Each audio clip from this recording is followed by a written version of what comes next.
Seguimos en la disputa entre Javier Corral y la Secretaría de Hacienda. Le vamos a platicar sobre la situación de las investigaciones de corrupción en Chihuahua. Vamos a tratar de desenredar esa madeja. Los precandidatos siguen recorriendo el país. Anaya y AMLO hablaron de corrupción. Meade llamó a no creer en los que se dedican a dividir. El reporte desde donde estuvieron hoy los candidatos. Hoy le vamos a contar sobre Chilpancingo, la violencia y una ola de extorsiones en contra de empresarios en Guerrero.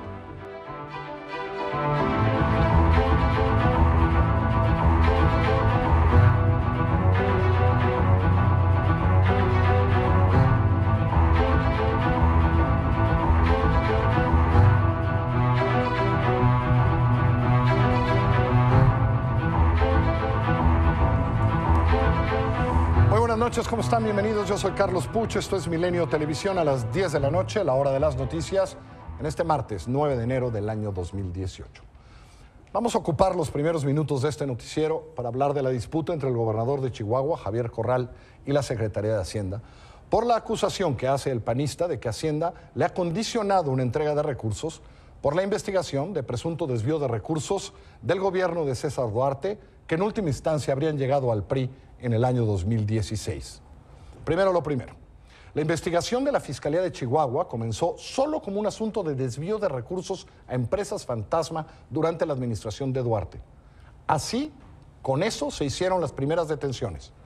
Lo que cambió todo fue cuando uno de los detenidos comenzó a hablar y a contar más cosas para, con lo que hoy llamamos el procedimiento abreviado, lograr una sentencia más baja.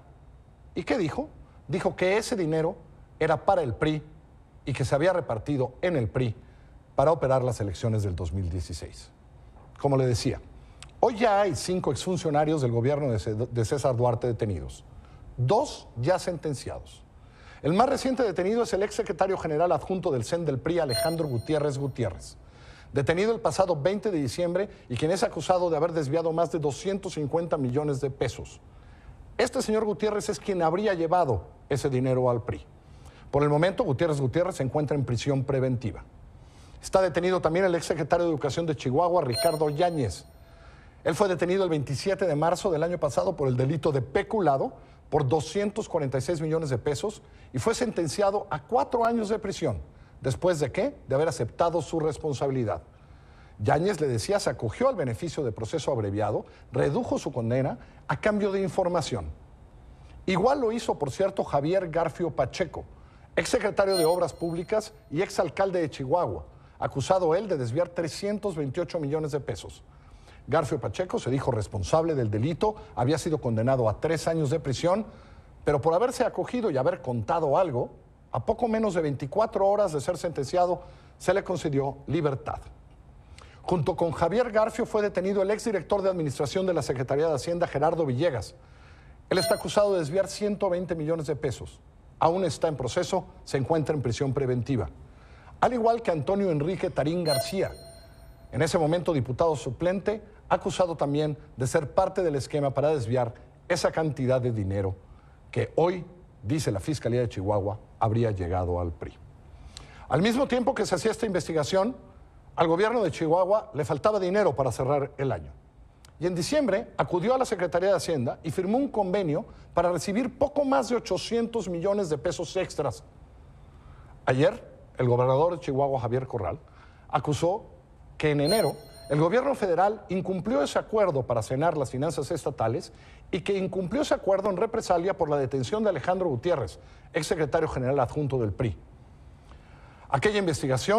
En aquella investigación, Corral dijo que junto con su coordinador de gabinete, Gustavo Madero, se reunió con el secretario de Hacienda a principios de enero, José Antonio González Anaya, y que éste les dijo que no les daría lo acordado porque la investigación por peculado contra Alejandro Gutiérrez ponía en entredicho el mecanismo de transferencia de recursos federales al Estado.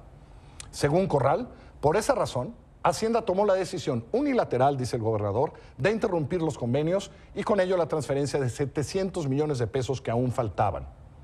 La Secretaría de Hacienda informó que todos los recursos que por ley corresponden a las entidades son transferidos en tiempo y forma. Pero hoy, en diferentes entrevistas, el secretario de Hacienda explicó que el gobierno federal ciertamente incumplió el pago de esos convenios, el de 700 millones de pesos, debido a que el gobierno del estado le había proporcionado una cuenta de banco equivocada y otro por insuficiencia presupuestaria, que también dijo había afectado a otros estados. González Anaya rechazó que la transferencia de 700 millones de pesos no se haya hecho por represalias debido a la investigación que podría tocar al PRI. Pero que ya no se depositarían además estos millones de pesos porque correspondían al 2017. Aseguró, como lo hizo desde el principio, que Chihuahua había recibido más de 1,000 millones de pesos en participaciones, casi 1,000 millones de pesos más en aportaciones. Dijo que Corral se queja de que no se han pagado 4 convenios, pero aseguró que el 29 de diciembre entregó una ayuda adicional al Estado. Para el gobierno de Chihuahua, Hacienda busca obtener el expediente, eso quiere, ver el expediente y ver hasta dónde puede llegar la investigación. Hacienda explicó que lo que le pidió al gobierno de Corral fue que asegurara que el convenio con el que se transfirieron los recursos, es decir, que es el mismo convenio de hace 2 años por el que hay esa investigación, no fuera parte de las investigaciones actuales para poder seguir utilizándolo. Le recuerdo que el desvío que se investiga presuntamente provino de recursos que en 2016 la Secretaría de Hacienda entregó al gobierno de Chihuahua en la administración de César Duarte, que lo dio como pago a empresas fantasmas y, según la investigación de la Fiscalía, podría haber terminado en campañas del PRI. Ayer, como le informamos, el expresidente nacional del PRI en ese año, Manuel Fabio Beltrones, promovió un amparo para conocer los contenidos de la carpeta de investigación de la Fiscalía General. También pedía que si había algo sobre él se le informara. Pues hoy una juez federal otorgó una suspensión temporal a Beltrones, que además de permitirle tener acceso a la carpeta de investigación, le impediría ejecutar cualquier orden de aprehensión en su contra, así como ser presentado ante una autoridad ministerial. En unos días más tendremos la decisión definitiva sobre el amparo. Y después de que ayer el gobernador de Chihuahua, Javier Corral, asegurara que el gobierno federal tiene esos recursos retenidos, hoy el aspirante del PRI a la presidencia de la República, José Antonio Meade, se refirió a Corral como un funcionario que tortura y que miente. Vemos en este país, por primera vez en muchos años, a un gobernador que tortura. Vemos por primera vez en el país a un gobernador que engaña. Vemos a un gobernador que en Chihuahua se le multiplicó por 4 la inseguridad y que cada vez que tiene problemas inventa y confronta. De nuevo, desde Querétaro decimos, fuera a quien tortura, fuera a quien engaña, fuera a quien trae de vuelta a su estado inseguridad y violencia. Aquí están en juego 700, bueno, de hecho 800 y pico millones de pesos que pareciera pues, se hacen por convenios, no están presupuestados. ¿De dónde son? Hoy me visitó hace un par de horas Leonardo Núñez, usted lo conoce, autor de ¿Dónde quedó la bolita?, colaborador de este programa, que ya había anticipado del problema con estos recursos extraordinarios de Hacienda. Y le preguntamos y le dijimos, explícanos, ¿por qué este dinero es discrecional? ¿De dónde viene? ¿Por qué se reparte de esa manera? ¿Es legal? ¿No es legal? Esta es mi conversación de hace 2 horas con nuestro experto en presupuestos, en gasto público, Leonardo Núñez. Pues efectivamente, algo que señalamos desde principios del año pasado es que todos los años se gasta más de lo que se presupuesta. Eso no es ninguna normalidad. De hecho, si sumamos cuentas públicas, de 2000 hasta 2016, que es la última cuenta pública, hemos gastado 4.1 billones de pesos más de los presupuestados. Bien. Entonces siempre hay más dinero. Ese es el primer elemento que hay que entender. Lo siguiente es cómo se mueve ese dinero.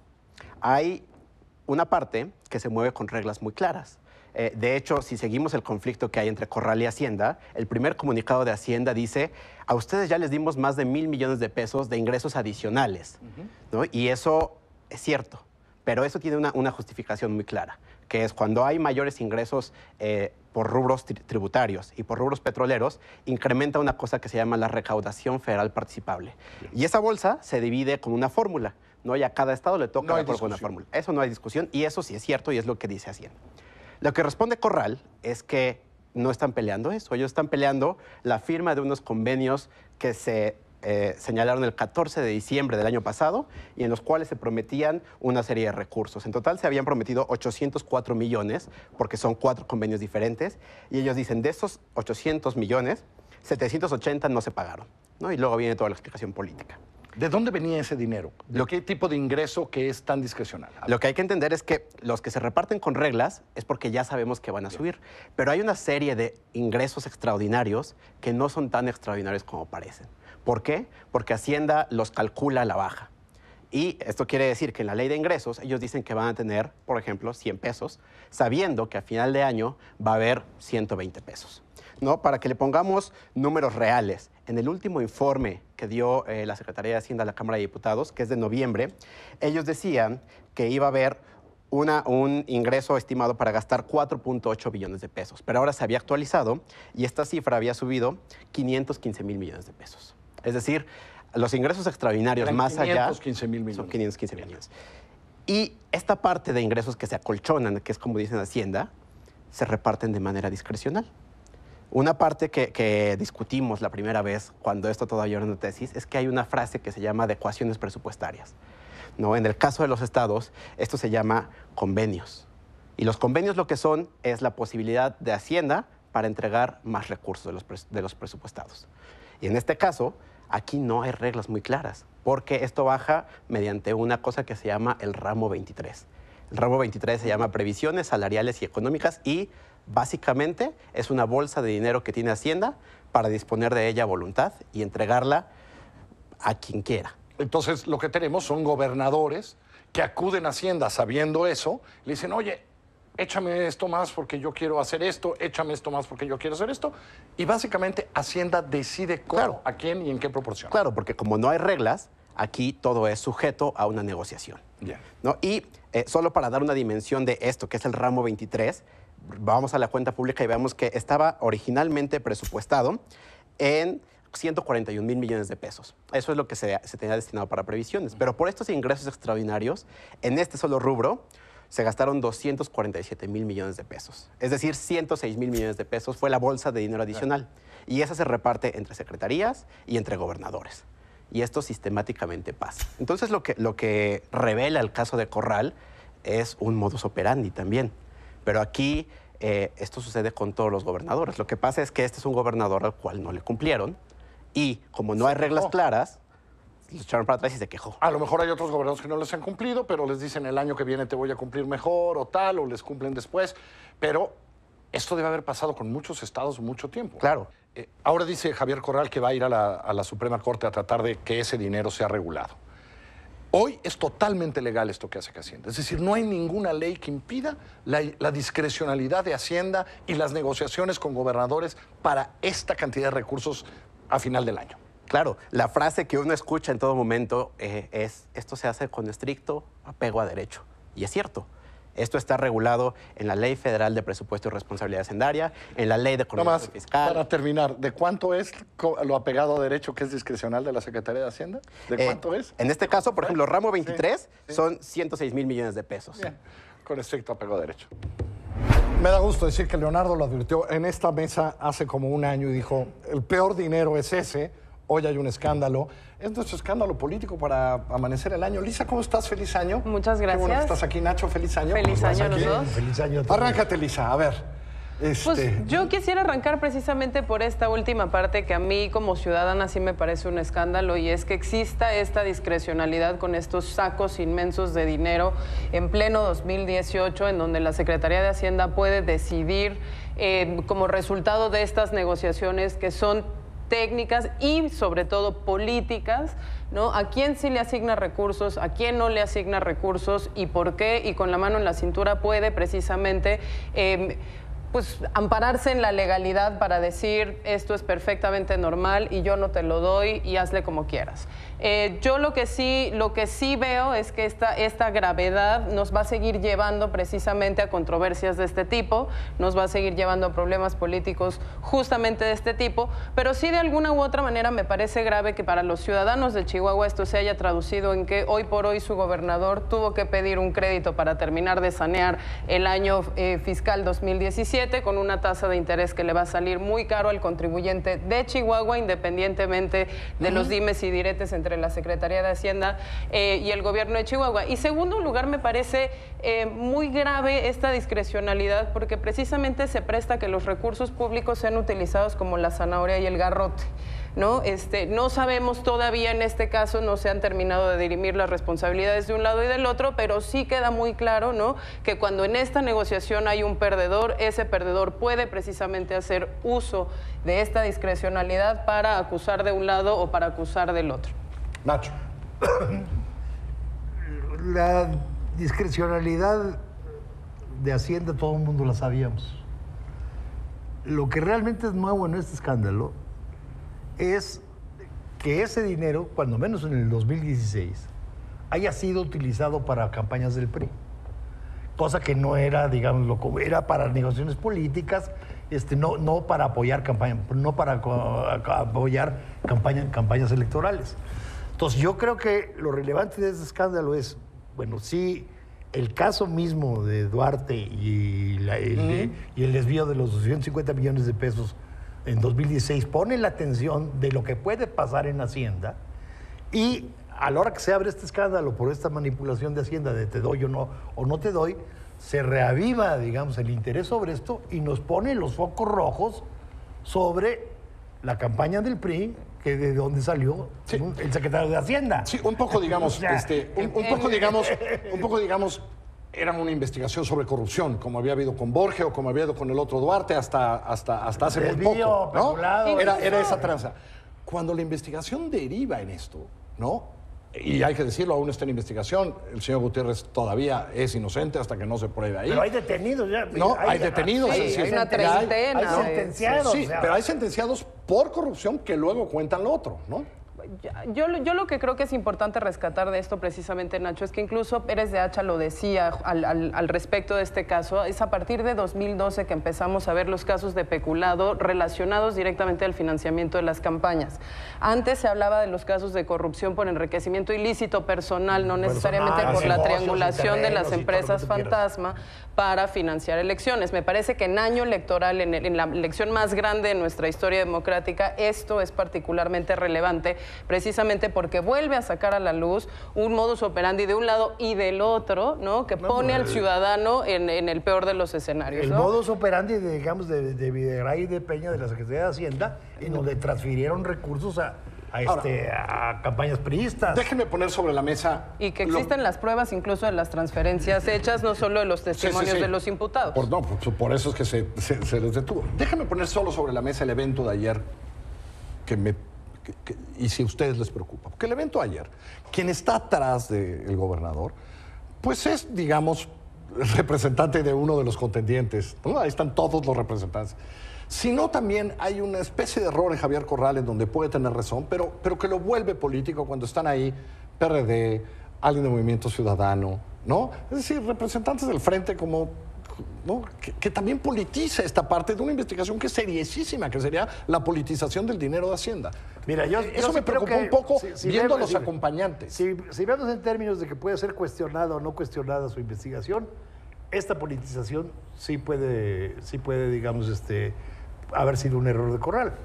Pero yo, conociendo a Corral, creo que claramente vio la oportunidad, a partir de un hecho menor, relativamente menor de Hacienda, de armar un escándalo político a nombre del frente, y por eso se arropa en el frente y le pega durísimo al gobierno federal, Hacienda y al candidato del PRI. Sobre todo porque la investigación inicial apuntaba que el uso de estas empresas fantasmas para el financiamiento de las campañas del PRI había ocurrido no solo en Chihuahua, sino también en Tamaulipas, en Veracruz, y la estafa maestra había documentado esto en otros escenarios, en otros estados, también un poco como con los mismos beneficiarios, ¿no? Entonces, sí, claro que preocupa que el agua se lleve solo hacia un molino, pero yo todavía tengo esperanza en que este esfuerzo realmente sea uno de los primeros esfuerzos de lucha anticorrupción que puedan generar cambios significativos más allá del caso particular. A mí sí me parece que estas elecciones van a tener un debate importantísimo sobre corrupción e impunidad, ¿no? Hoy era primera plana de uno de los diarios las declaraciones de José Ángel Gurría sobre la OCDE, sobre cómo aumenta la frustración sobre la política de los mexicanos por el tema de impunidad, y me parece que entonces los focos tendrán que ponerse en cómo se solventa jurídicamente, ¿no?, judicialmente estos casos, cuáles van a ser los sancionados y cómo termina desenvolviéndose esto por una discusión más amplia de cómo limitar precisamente la discrecionalidad y el uso político de los fondos públicos. Ahora, ya sabíamos que el tema de la elección, en buena medida, además de inseguridad, iba a ser corrupción. Y esto lo pone en un tono mucho más rojo.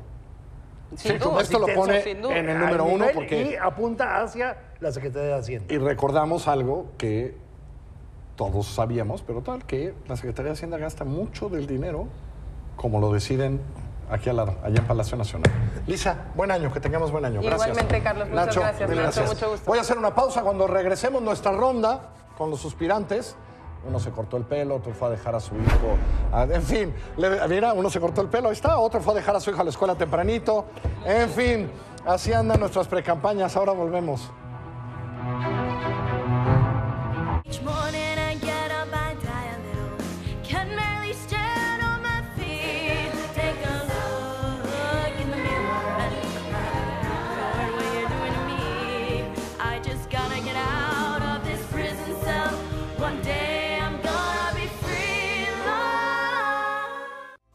No dejes pasar febrero sin aprovechar el descuento del 5% en el pago anual de tu predial 2018. Si quieres saber más, llama a Contributel o consulta la página finanzas.cdmx.gov.mx. Secretaría de Finanzas, Gobierno de la Ciudad de México, Capital Social por ti.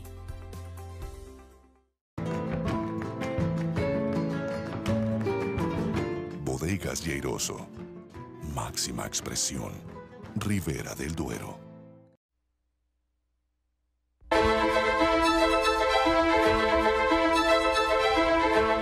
Vamos a ver qué hicieron los candidatos, los suspirantes a la presidencia de la República. Andrés Manuel López Obrador, el representante de Morena, sigue en Veracruz. Y en Veracruz también está mi compañera Janet López Ponce. Buenas noches, Janet, ¿cómo estás? Muy buenas noches, Carlos. Pues como bien comentas, Andrés Manuel López Obrador continúa en su gira de precampaña por Veracruz. Hoy, pues decidió comenzar el día cortándose el cabello, algo que pues ha generado polémica, pues no sabemos exactamente en qué abone a su precampaña. Sin embargo, fue un video que decidió compartir a través de sus redes sociales. A mediodía confirmó que sí, en efecto, Margarita Zavala es a la que mejor le va en las encuestas de todos sus adversarios. Sin embargo, aseguró que un segundo lugar no le será suficiente para ganarle la contienda presidencial. Quien dijo que sí lo tiene muy nervioso este tema es a José Antonio Meade, que por eso no deja de atacarlo. Así fue como lo dijo. Pero hay encuestas en donde en segundo lugar está la señora Margarita y Meade está hasta el cuarto lugar. Es muy difícil la situación que tiene Meade. No voy yo a atacarlo porque no le ha ido bien. Y bueno, el precandidato presidencial de la coalición Juntos Haremos Historia también señaló que el PRI está tratando de engañar a los mexicanos, haciéndoles creer que está interesado en combatir la corrupción. Sin embargo, dijo, lo único que están haciendo es meter a la cárcel a algunos exgobernadores que están tomando como chivos expiatorios. Agarran a 1, 2, 3 gobernadores, los meten a la cárcel, los exhiben, son en efecto chivos expiatorios, para que supuestamente la gente quede ya tranquila y siga la misma corrupción. Y al finalizar el día, Carlos, López Obrador se refirió a las pintas que se presentaron en Venezuela, que aparecieron en aquel país presuntamente apoyándolo. Dijo que lo único que están buscando es generar miedo. Se va a intensificar la guerra sucia. Por ejemplo, hoy en redes sociales están sacando unas bardas que supuestamente pintaron en Venezuela a favor del paisano de ustedes. ¿Qué tengo yo que ver con Venezuela? Nada. Yo no me inspiro en ningún gobierno extranjero, en ningún político del extranjero, ni Maduro ni Donald Trump. Yo me guío por las enseñanzas de Miguel Hidalgo, de Morelos, de Juárez, de Villa, de Zapata, de Madero, del general Lázaro Cárdenas del Río. Ese es un movimiento hecho en México. Bueno, Carlos, este es el reporte que te tengo desde Veracruz. Te recuerdo que López Obrador continuará de gira por este estado 3 días más. Gracias, Janet. Muy buenas noches. Gracias, buenas noches. Janet López Ponce. Ahora, Ricardo Anaya, pues temprano fue a dejar a su hijo, pero luego se fue hasta Tabasco y Silvia Arellano se fue con él, por supuesto. Silvia, ¿cómo estás? Muy buenas noches.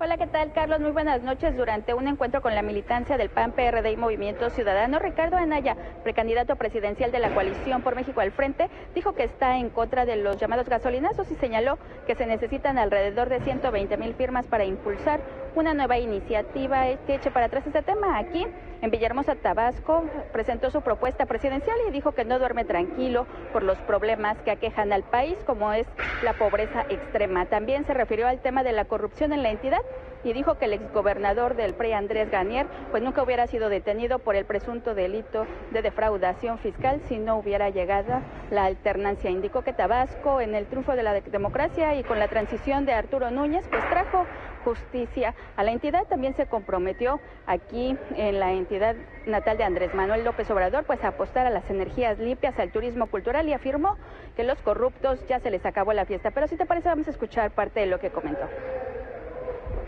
Y hay algo que ha afectado especialmente al estado de Tabasco, la deuda de Pemex, porque la deuda de Pemex aumentó por 2.5 veces con este gobierno priista. Por eso Pemex tuvo que reducir sus inversiones y eso ha afectado muchísimo a la economía de Tabasco. Yo les pregunto, ¿les parece justo, les parece correcto este mal manejo de Pemex que ha hecho el gobierno priista? ¿Ha afectado a Tabasco esta situación, sí o no? Yo les pregunto, ¿el PRI merece otra oportunidad, sí o no? Nosotros no dormimos tranquilos, sabiendo que el año pasado murieron casi 30,000 personas por una estrategia de combate al crimen que ha sido absolutamente fracasada. El candidato que representa la continuidad de ese desastre es el candidato del PRI y se llama José Antonio Meade. Y a ese candidato y al PRI les vamos a decir desde Tabasco, ¡fuera! Carlos, hasta el momento Ricardo Anaya pues no ha fijado ninguna posición sobre la renuncia del senador Javier Lozano al Partido Acción Nacional por diferencias con él. Por lo pronto este es mi reporte, seguimos pendientes.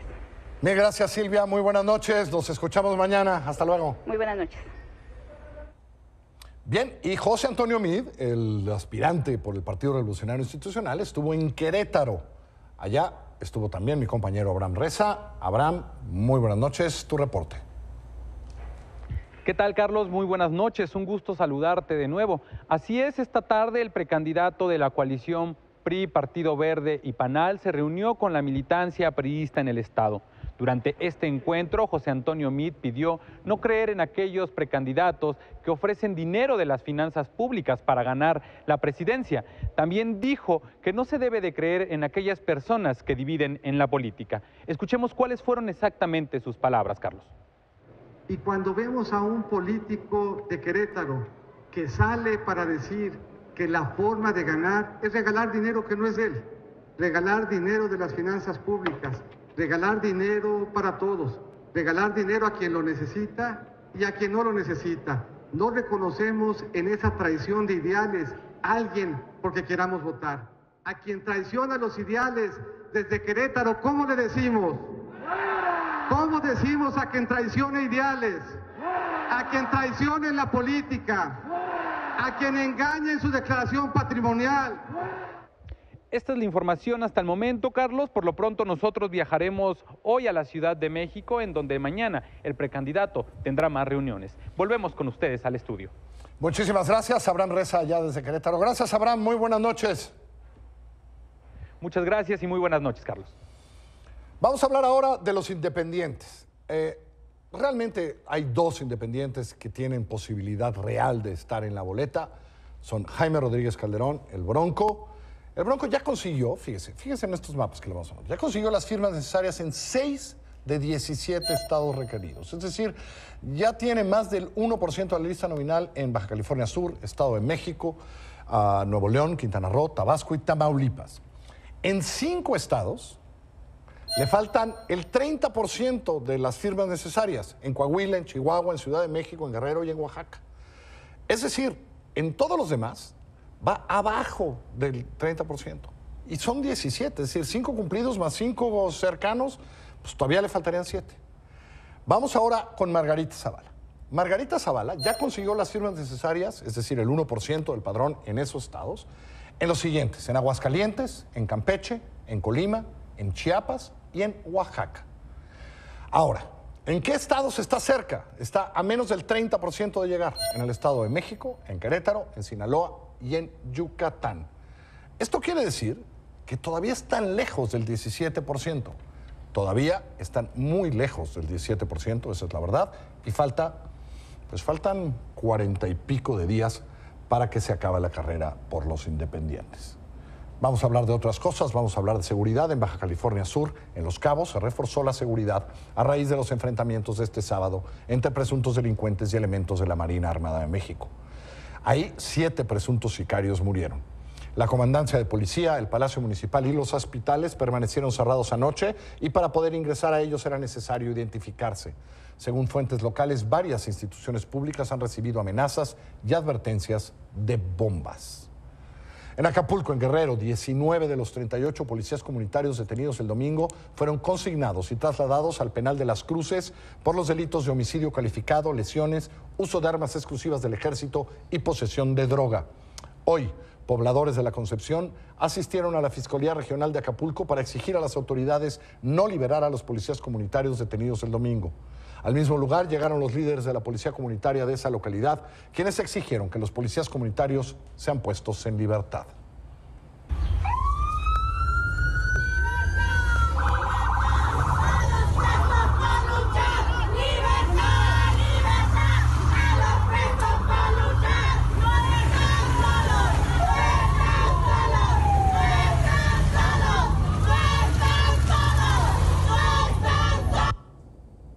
Y ahí, en Guerrero, la violencia, la delincuencia, la impunidad ha desatado una ola de extorsiones que está afectando particularmente a empresarios y pequeños comerciantes, y particularmente en la capital, en Chilpancingo.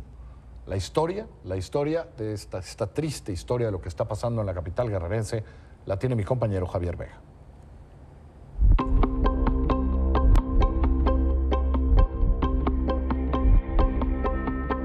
Este hombre yace en una cama de hospital con 9 balas en su cuerpo.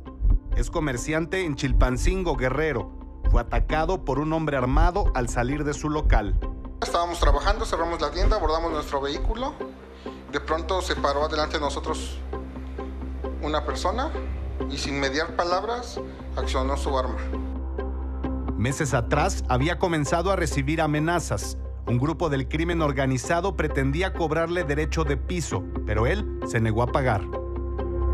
Incluso me mandaron fotos de mi familia, de mi coche, de mis negocios. Y es cuando me dicen que necesitaban un apoyo de 170,000 pesos para dejarme trabajar en paz. Muchos de los empresarios de Chilpancingo pues vivimos realmente con mucho miedo.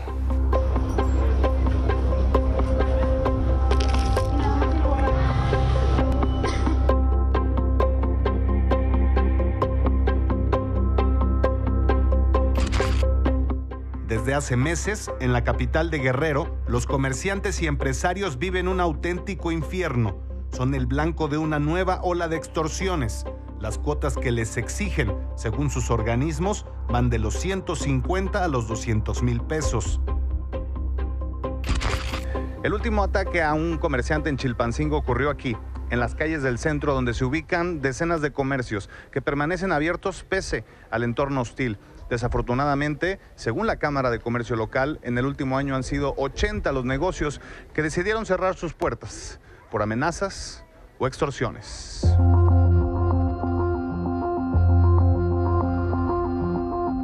Sin embargo, este delito se denuncia poco. En las cifras de la Fiscalía Estatal solo se registraron 20 casos de extorsión entre enero y octubre del 2017.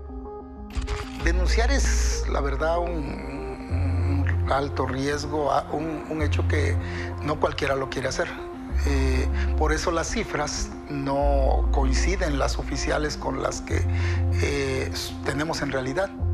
El dirigente de la Cámara Nacional de Comercio en Chilpancingo también fue amenazado. Recibió medidas cautelares, pero la protección duró poco. En mi caso fueron amenazas por haber hecho algunos comentarios también de lo que está sucediendo en el sector. Sí, eso motivó que a través de mi teléfono me dijeran que me iba, dicho en palabras bonitas, pues, de que me iba a costar la vida. Funcionarios de primer nivel del gobierno estatal están conscientes del temor que ha generado la ola de extorsiones en la capital.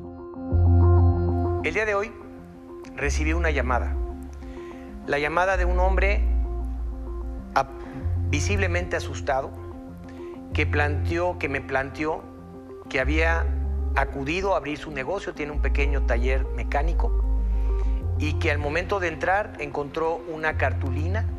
Este es el mensaje, en una cartulina blanca firmada por los jefes. Son extorsionadores que solicitan al mecánico 30,000 pesos. De lo contrario, amenazan, atentarán contra el taller y su dueño. Los empresarios han optado por aumentar sus gastos en seguridad. No solo invierten en alarmas y vigilantes, sino en implementos para repeler ellos mismos un eventual ataque. Se ha tomado la decisión, ¿no?, de los empresarios de cuidarnos. Gas lacrimógeno, gas pimienta, con eso ya nos sentimos un poco seguros. En Chilpancingo, la burocracia y el comercio son las principales actividades. Por eso, las extorsiones podrían asfixiar la economía local. Queremos generar empleo y queremos crecer. ¿Sí? Pero de esta manera no se puede. Si no hay seguridad,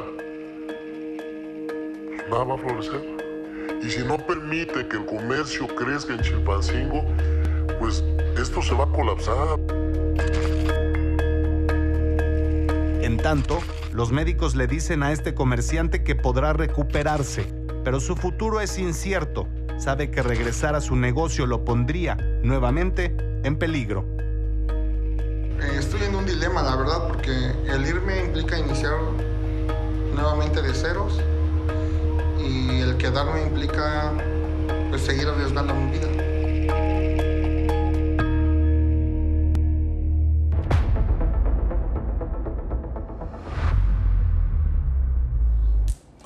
En temas de economía, el INEGI informó hoy que la inflación durante el mes de diciembre aumentó el 0.59%. La inflación anual fue el del 6.77%, o sea, fue la inflación anual del año pasado. Este es el nivel más alto en los últimos 17 años. Cuando regresemos, le tengo información de última hora. Trump se reunió con senadores republicanos y demócratas para llegar a un acuerdo sobre política migratoria, pero hoy mismo, apenas hace unas horas en San Francisco, ahora le cuento, un juez parece haber detenido temporalmente pues la condena para los Dreamers, para aquellos que están en el programa DACA. Se lo cuento cuando regresemos. Este año estoy decidida a trabajar. Yo, decidido a terminar la prepa. Decidida a hacer ejercicio. Decididos a ser papás. En el Edomex decidimos ver hacia el futuro. Vemos 365 oportunidades para construir el estado que queremos. Con decisiones firmes tendremos un Edomex fuerte, unido y en paz para ti y para tu familia. Edomex. Decisiones firmes, resultados fuertes.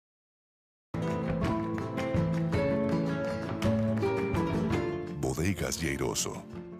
Máxima expresión. Ribera del Duero. La plataforma digital que informa minuto a minuto los hechos más importantes de México y el mundo. Secciones periodísticas diseñadas para un público que toma decisiones, que abre el debate, que busca el centro de las historias, siempre formando su propia opinión. Mantente informado estés donde estés. Milenio.com. En periodismo, la plataforma digital más innovadora de México.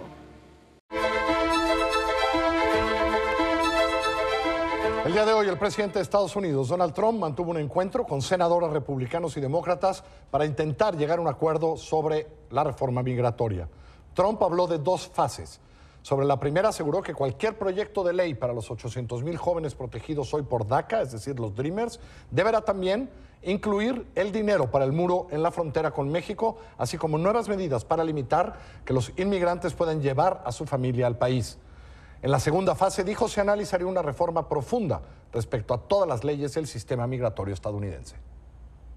I also think that after we do DACA, and I really believe we should be able to be successful, I really think we should look in terms of your permanent solution and to the whole situation with immigration. I think a lot of people in this room would agree to that also, but we'll do it in steps. But I think, to me, a clean bill is a bill of DACA. We take care of them, and we also take care of security. That's very important. And I think the Democrats want security, too. We can do it for less. We can do a great job. We can do a great wall, but you need the wall, and I'm now getting involved. I like to build under budget, okay? I like to go under budget ahead of schedule. Y hace apenas unos minutos, un juez federal de San Francisco emitió un fallo en contra de la decisión de la administración Trump de cancelar el programa DACA, es decir, el de los Dreamers. El gobierno federal debe mantener el programa en los mismos términos que estaba antes de ser cancelado, mientras sigue el juicio y hay una decisión y, por tanto, una sentencia definitiva sobre el caso. Es decir, deberán respetarse los permisos ya otorgados y renovarse los que se venzan, aunque no se procesarán nuevas solicitudes. El juez dijo que la cancelación de DACA fue una medida caprichosa y arbitraria. La demanda contra la cancelación del programa, que protegía a 800,000 jóvenes Dreamers, fue presentada en noviembre por varias ciudades, estados y universidades allá del país del norte. En otra información internacional, en Sudáfrica, un choque entre dos trenes dejó más de 200 heridos. La Agencia de Seguridad Ferroviaria informó que el accidente se debió a que alguien autorizó a uno de los convoys entrar en la estación al tiempo que otro ya circulaba en la vía y se impactaron. El jueves de la semana pasada, también en Sudáfrica, un tren chocó contra un camión, lo que resultó en la muerte de 19 personas y más de 200 heridos. Y esto que le presento ahora es un adelanto de lo que va a leer mañana muy temprano en milenio.com, en la página del directorio. Este es el 1 hasta el fondo de Gil Gámez.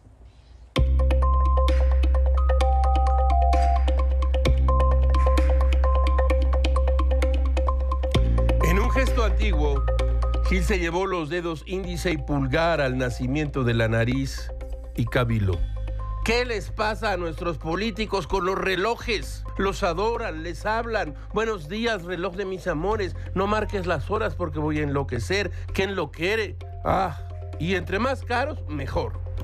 En un acto de prestidigitación, el gobernador de Veracruz, Miguel Ángel Yunes, mostraba en la muñeca izquierda su reloj durante una conferencia de prensa. Dicen los que saben que ese reloj cuesta 5 millones de pesos. De pronto, Yunes bajó el brazo y lo desapareció debajo de la mesa mientras hablaba.